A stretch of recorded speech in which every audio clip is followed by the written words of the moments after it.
Kadrun pengasong khilafah mulai kelojotan. Salah satu ulama kebanggaan mereka, Ustadz Adi Hidayat, kini bersinergi dengan NU membawa Muhammadiyah, mewujudkan gagasan besar Gus Yahya membangun peradaban dunia. Hari ini saya sangat terharu, luar biasa, karena apa yang tadi diharapkan Gus Yahya itu tidak akan mungkin tercapai kecuali dari yang kecil-kecil dulu di dalamnya. Di tengah globalisasi yang sudah demikian lanjut, tidak ada satu kelompok pun yang bisa mengasingkan diri dari kelompok yang lain. Maka termasuk bagi kelompok Islam sendiri, kaum muslimin sendiri, kalau hanya berpikir untuk kemenangan Islam saja, dijamin mustahil. Yang ada adalah kekalahan bersama, dan sudah terbukti di mana-mana. Ini terbukti di Somalia, terbukti di Nigeria, terbukti di Syria, terbukti di Irak, terbukti di berbagai belahan negara. Tidak akan ada kemenangan, yang ada adalah kekalahan bersama, karena ujung dari perilaku semacam itu hanyalah kehancuran bersama. Jadi saya bisa menggambarkan saat ini, dan saya sangat terharu sekali lagi, kalaulah abad kedua Nahdlatul Ulama ini bisa kita sandingkan secara yang bersamaan dengan menyatukan semua potensi kekuatan di Muhammadiyah, Nahdlatul Ulama, dengan satu visi kemanusiaan yang tadi beliau sampaikan, tapi dimulai dari Indonesia, membangun Indonesia dari persatuan Muhammadiyah dan NU untuk menginspirasi dunia membangun peradaban. Kalau kemanusiaan menang, Islam menang, Kristen menang, Jawa menang, Arab menang, semuanya menang. NU menang, Muhammadiyah juga menang. Warga negara Indonesia, keturunan Yaman, Hadramut, jangan bikin galau di NKRI.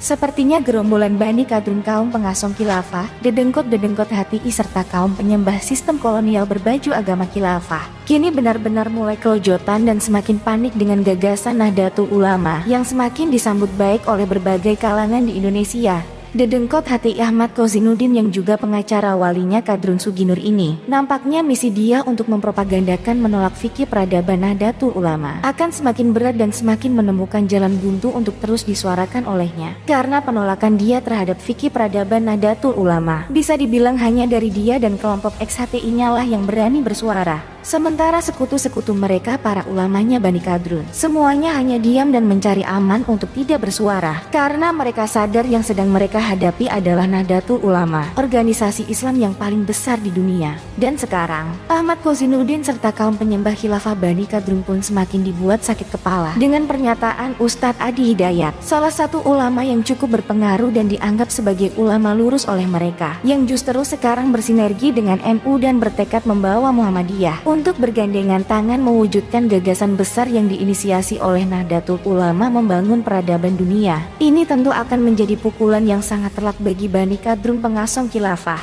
karena perjuangan mereka menegakkan sistem kolonial berbaju agama yakni khilafah tidak akan punya ruang lagi di Indonesia dengan bersatunya NU dan Muhammadiyah. Tampilnya Ustadz Adi Hidayat yang mewakili Muhammadiyah tentu menjadi sangat penting, mengingat dia adalah salah seorang ustadz yang dianggap sebagai ulama lurus oleh Bani Kadrun, tidak seperti ulama-ulama NU yang dianggap sebagai ulama sub dan menyimpang oleh mereka. Sehingga dengan tampilnya Ustadz Adi Hidayat yang ikut serta mewujudkan peradaban dunia, diharapkan akan menjadi semacam obat penyembuhan atas doktrin-doktrin ideologi khilafah yang sudah terlanjur tertanam ke dalam otak Bani Kadrun, supaya mereka segera sadar bahwa khilafah bukanlah sistem yang diajarkan dalam agama Islam seperti yang selama ini mereka gembar-gemborkan.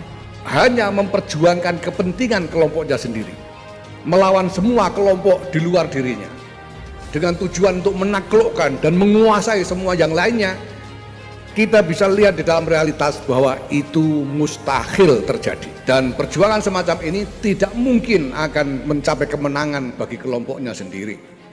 Apalagi apabila kelompok-kelompok yang lain juga punya sikap, punya perilaku yang sama.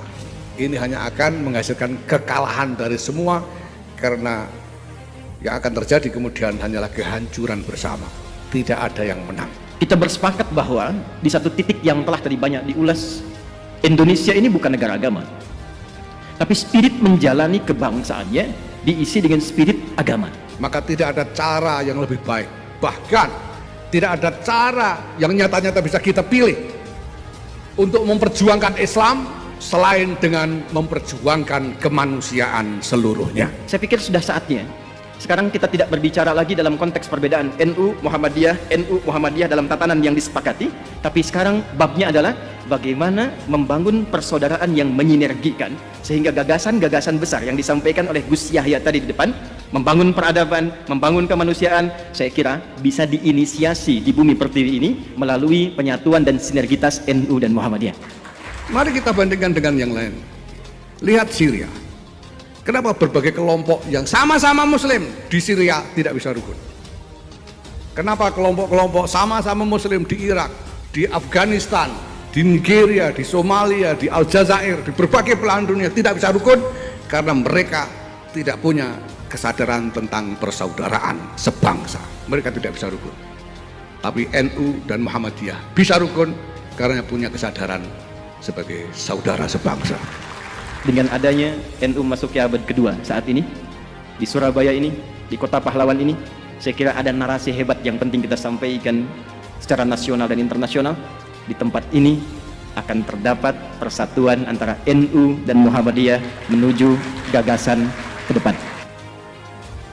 Bersinergi dan bersatunya dua organisasi Islam terbesar di Indonesia, NU dan Muhammadiyah, bergandengan tangan mewujudkan gagasan besar membangun persaudaraan seluruh umat manusia tanpa mengenal apapun jenis perbedaannya. Khususnya di wilayah Negara Kesatuan Indonesia, tentu menjadi kabar yang sangat menggembirakan dan patut disambut dengan bersukacita oleh seluruh bangsa Indonesia. Karena itu artinya kelompok yang sedang berjuang mempersatukan dunia dalam satu pemerintahan saja, berjuang mengkoloni semua bangsa dengan berkedok agama yakni sistem kolonial khilafah, ruang gerak mereka di Indonesia akan semakin sempit. Karena jika itu terus mereka propagandakan, maka mereka akan berhadapan langsung dengan mayoritas umat Islam di Indonesia yang berada di bawah naungan NU dan Muhammadiyah. Kita harapkan tampilnya Ustadz Adi Hidayat yang kini ikut berjuang bersama Muhammadiyah dan Nahdlatul Ulama dalam mewujudkan peradaban dunia. Perannya bisa maksimal dan akan kita tunggu hasilnya. Tugas utamanya tentu menyadarkan para pengikutnya yang telah terdoktrin dan terpapar ideologi khilafah, supaya mereka tidak lagi bermimpi untuk menyatukan dunia dalam satu pemerintahan Islam, yang sesungguhnya sistem tersebut tidak lain hanyalah sebuah sistem kolonialisme yang sengaja dibungkus dan didoktrinkan seolah-olah itu adalah ajaran Islam.